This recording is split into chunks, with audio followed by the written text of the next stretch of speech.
Hello, hello! Bienvenue sur cette troisième vidéo au cours de laquelle on va parler de ce qui vous empêche littéralement de créer votre propre réalité et de vivre la vie qui vous inspire réellement.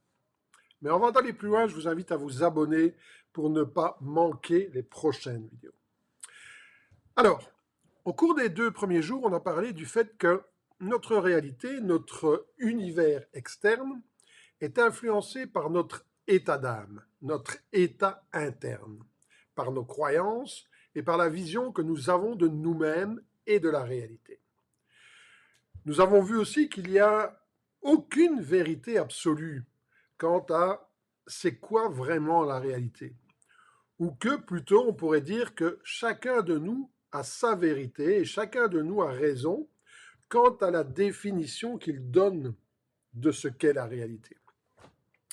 Et qu'en fonction de cette définition, eh bien, la vie va se comporter de manière à nous donner raison. Donc si je crois que la vie est un combat, elle deviendra un combat. Si je crois que la vie est dure, elle deviendra dure. Si je crois qu'il faut se battre pour réussir, eh bien, ce sera le cas.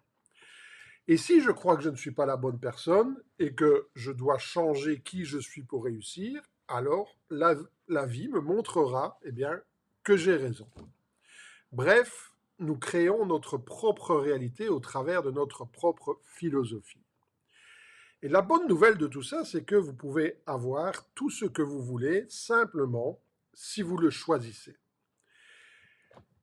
Et là, je vous entends, mais alors, comment se fait-il que je ne vive pas la vie dont je rêve? Comment se fait-il que je n'ai pas le business dont je rêve? Comment se fait-il qu'il y a si peu de gens qui vivent réellement la vie qui les inspire?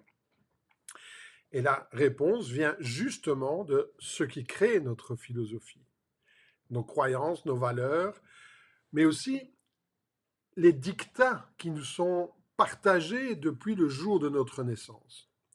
Les croyances, les pensées, les valeurs qui nous sont partagées depuis le jour de notre naissance et auxquelles on a donné du pouvoir.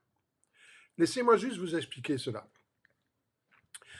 Si je vous dis là maintenant que vous pouvez avoir, être et faire tout ce que vous voulez, quelle est la première pensée qui vous vient à l'esprit?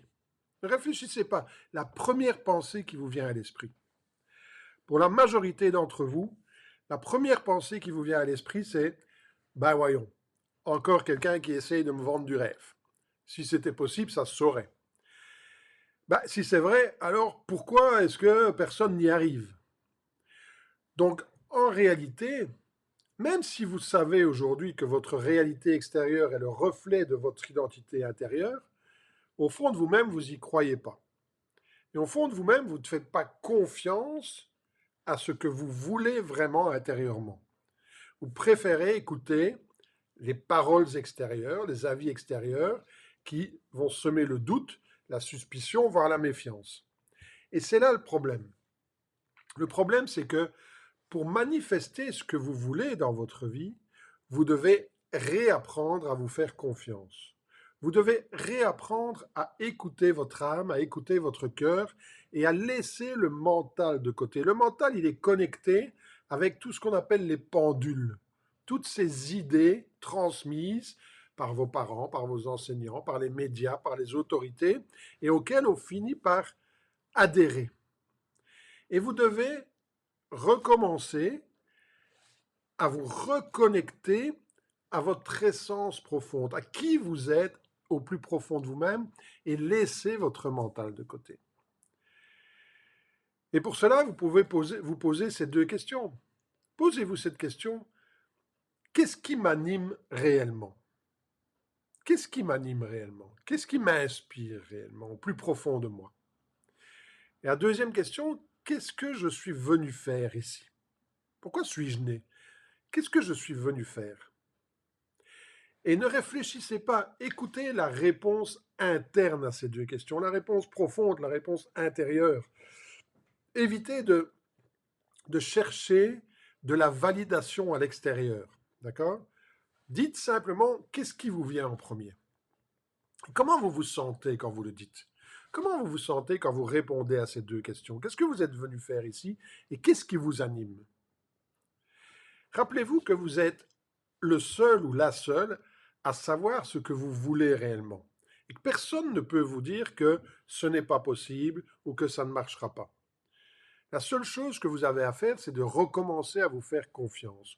Choisir intentionnellement votre réalité. Et ne vous laissez pas influencer par le monde extérieur, par ce que Vadim Zeland appelle les pendules, encore une fois. Qu'est-ce que c'est que les pendules? Les pendules, ce sont des courants d'idées. Ce sont on peut appeler ça des entités énergétiques, informationnelles, qui se développent lorsque vous y adhérez, lorsque vous y prêtez attention.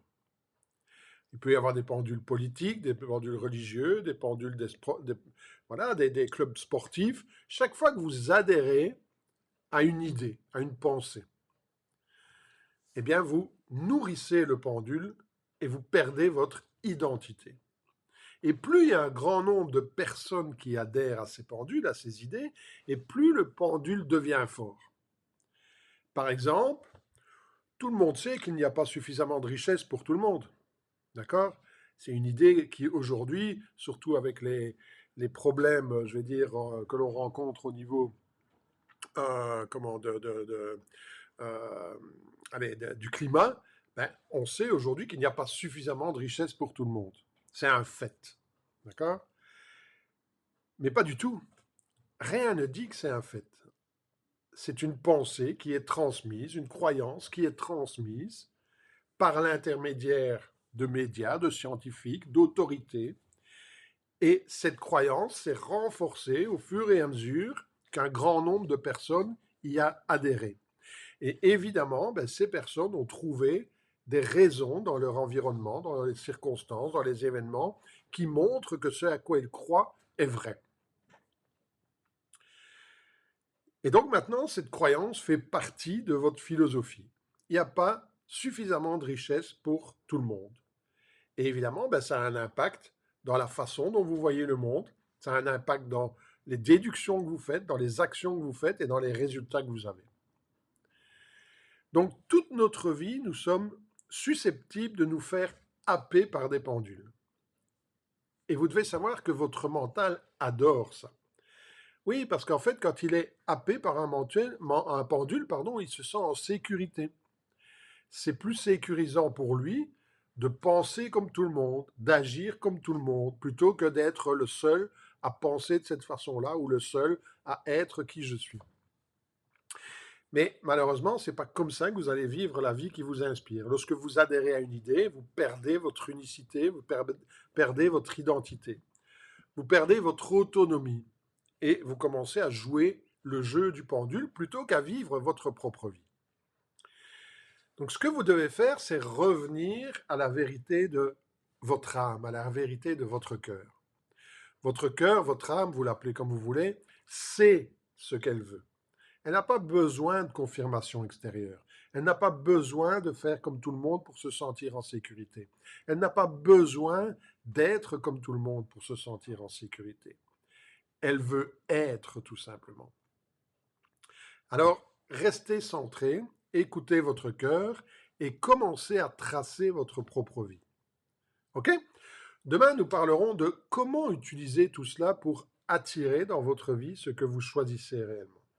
Nous parlerons du fait que tout existe déjà, que la création est terminée, que vous n'avez plus rien à créer. Juste apprendre comment attirer, manifester dans ma réalité ce que je veux et qui existe déjà. En attendant, n'hésitez pas, encore une fois, à commenter, à liker, à partager et surtout, abonnez-vous pour être certain de ne rien rater. À très vite!